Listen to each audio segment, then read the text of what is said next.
Hey everyone, welcome to today's video. My name's Stephanie, and today we are going to be exploring Sylvanclaw's newest upcoming collection called Spelunking. The six-piece collection is obviously inspired by the mystique of caves and the treasures hidden in them. These new shades come in assorted, sparkly finishes, and as usual, I will be saving more of my thoughts for the end after some comparisons. For now, let's just get into the swatches. The first polish we have is Sun Haze, which is described as a sunshine orange with a golden shimmer. I think I would say that this one has a bit of a sheer, jelly kind of base, as you can probably tell here on the first coat. You do get a little bit of that wash of orange color, and obviously it is just so packed with that golden glowing shimmer, and it builds up really beautifully on the second coat, where you get a good amount of color payoff, but obviously not a lot of coverage, because again, it is a little bit sheer, a little bit jelly leaning, so there's definitely still some visible nail line, but I personally don't mind it too much just because of how glowy and distracting the shimmer is. But of course it just comes down to personal preference. So here I am showing a third coat where you get even more color payoff. I feel like it intensifies the orange so much, but again, it still is going to be a bit sheer. In very extreme lighting, I noticed that the shimmer also shifts to green and even blue.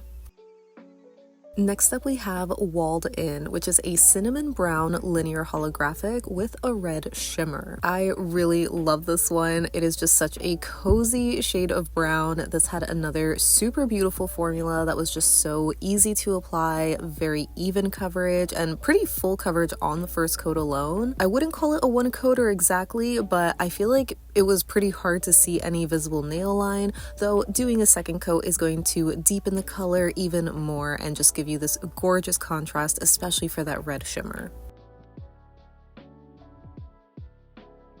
Then we have Bryophyte Me, which is an apple green with a golden shimmer and a green irregular holographic glitter. So we've seen this formula before from Sylvanclaw, so if you aren't familiar, it's just basically a shimmer glitter kind of combination. So on the first coat here, you can see that shimmery base is definitely on the sheer side, where it looks like you get that subtle wash of green, but you get this overpowering of the golden shimmer as well as the green holographic glitter. But doing a second coat builds it up really, really beautifully, where you do still see a little hint of visible nail line, but I feel like it's just very obscured from all the shimmer and glitter. So again, it comes down to preference whether you want to wear this in two coats or not, but doing a third coat definitely intensifies the color a little bit more.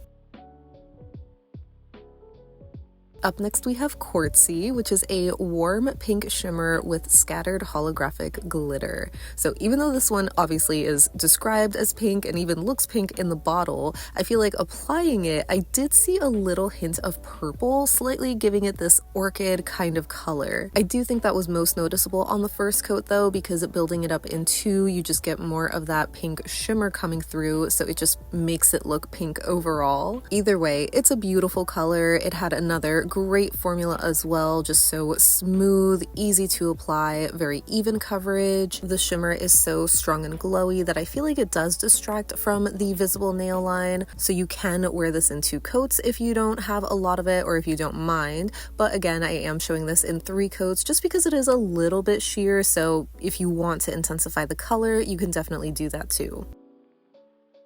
Next we have Drip Drop, which is described as having gold reflective glitters, scattered hollow, blue iridescent flakes, and a teal to blue to purple shifting shimmer suspended in a clear base. So technically that would kind of make it a topper, but you can see just how densely packed this is with all of those elements that I just described. So I feel like you can just easily wear this on its own. I feel like I got incredible coverage on two coats alone, where it looks very similar to the other shades in the collection. It is just so incredibly packed with all of those shimmers and flakies and glitters, and doing three coats basically gives you full coverage, or as close to full coverage as possible. Since this one is packed with reflective glitters especially, I would recommend using a glitter grabber type of top coat to give you the smoothest, glossiest shine, as well as probably a peel off base coat just for easier removal.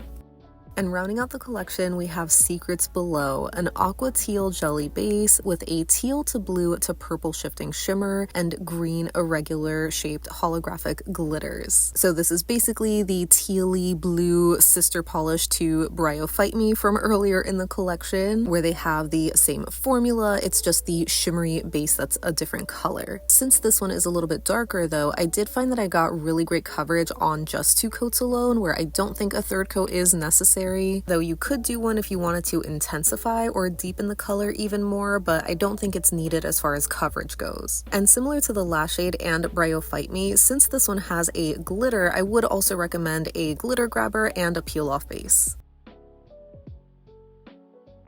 So here is the collection worn as a skittle in natural lighting. I'm wearing 2 coats with a regular base and top coat, with both Drip Drop and Secrets Below on my thumb. Again, because Drip Drop is in a clear base, you can definitely see more visible nail line than with the other shades that are on the sheer side, but I do think the blue flakies in that one are especially glowy, so they are pretty distracting and can obscure your visible nail line. In lower lighting, the only one that kind of loses its sparkle is Walled In, which is the brown linear hollow on my ring finger. That makes sense because of course a linear hollow is going to shine the most in direct sunlight or under flash, shown here. I could see a little bit of the red shimmer, but it didn't stand out as much as the other shades, but of course under flash or just more direct lighting, it's going to look just as sparkly as the rest of the collection. I thought this was such a fun color palette, not really what I would think of when I think of cave diving, but still very pretty. Moving on to comparisons, we're starting with Sun Haze, and I knew I had to see this next to ILNP's Peach Ring from their candy coated collection, as well as KBShimmer's Stick With Me, which I think came out in spring last year, but I only just picked it up this year. Between these two, KBShimmer is definitely the closest to Sun Haze, having the more true golden yellow shimmer and a orange kind of base color. I think the shimmer is just more finely milled in KB. I did also want to see Sun Haze next to Cirque's Fandango and Mooncat's Flight of the Monarchs, even though I knew that wouldn't be a dupe just because it has a bit more of a purple colored base. The shimmer in that one is just so strong and overpowering that in most lightings it kind of just looks like golden orange. But again, it's not as yellow as the shimmer in Fandango, for example, but I still wouldn't call that one a dupe. I don't think the base is as orangey as Sun Haze is. Moving on to Walled In, I wanted to pull out Mooncat's Boa Constrictor and Holo Taco's Precious Cargo, which are both brown linear hollows. Precious Cargo does have a pink shimmer, so that one's a little bit closer in terms of the description, but it's very different color-wise, where I'm sure you can tell Holo Taco is a lot darker and cooler toned. Mooncat is a bit warmer toned, but it's still too dark to match Walled In. Then I remembered ILNP's Brownstone from their Manhattan collection, which is a linear scattered hollow formula, and there's no extra shimmer in there. The base color though, I would say is the closest to Sylvanclaw, but it's not an exact dupe. I think it's a little more of that brick red color and a little less brown. Next for Bryophyte Me, here it is next to Field of Wonder, which is another green from Sylvanclaw. That one's a lot darker, more of a grassy or mid-toned Kelly green with a different shimmer glitter kind of mix. Here it is also next to Mooncat's Tectonic Shift, which is a dearly departed. That one's more of a jade or seafoam kind of green instead of like the candy apple green of Sylvanclaw, and the Micro Flaky is more pink head-on, so these are definitely not as close as I thought they would be. The closest shade that I settled on was Holo Taco's Everything is Pine, which unfortunately is one of their retired holiday glitters. That one is a true glitter formula though, so it is just very glitter dense. There's no shimmery base or anything like that, but even color-wise it's a bit too dark, so definitely not dupes.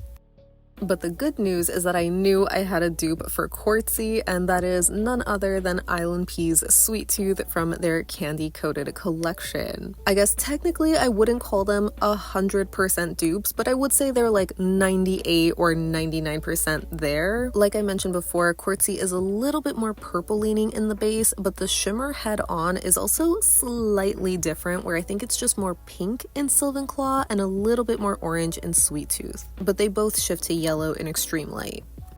Then for Drip Drop, the closest shade that I had was Pond-ering, which is that glitter shimmer combination finish from Sylvanclaw. So it doesn't have any reflective glitters or those blue iridescent flakies, and it's also a few shades darker as well, so definitely not dupes. And lastly, for Secrets Below, this immediately reminded me of Shrub It Off from the last collection. It technically is a different formula or finish, being this more full coverage, shimmery base with silver holographic flakies. So they're not dupes in that way, but they are very similar color-wise. I think it's the shimmer and base colors that are just swapped in both. I thought the closer shades that I had were ILNP's Enchantment and Mooncat's Poseidon's Prize. Both of those are actually magnetics, but I'm going to be showing them unmagnetized. Enchantment is definitely more of a full coverage formula, and it also leans a little bit more green due to the shimmer. So I would say Mooncat's Poseidon's Prize is definitely the closest. That one does have silver reflective glitters though. So that wraps up my swatches and comparisons of Sylvanclaw's Spelunking collection. It's going to be launching on Friday, August 8th at 8 a.m. Central Time, so I will have Sylvanclaw's website linked down below. But yeah, I would love to know your thoughts on these. Overall, I thought they were just really gorgeous polishes. You know I'm always a fan of any kind of shimmery, sparkly kind of finish, and I've just really quickly come to love Sylvanclaw's formulas. They just feel so incredibly easy to paint with, especially with the paddle brushes. They just feel so nice. So overall, I think these are such a great option to explore, especially if you're newer into the indie space, because you just get real great bang for your buck. These shades are all going to be retailing for $13.50 and come in 15 milliliter sized bottles. So even though some of the colors might be very familiar or dead on dupes to other brands like ILNP, for example, you definitely still get more for less. And I don't know about you, but that's so appreciated these days. So yeah, I would love to know what you think of this collection in particular, or just of Sylvanclaw in general. If you've tried them, do you plan on picking any of these up? Let me know any and all thoughts you have down below so we can chat about it. But thank you so much for hanging out with me today. I hope you have a great rest of your day, and I'll see you in the next one. Bye!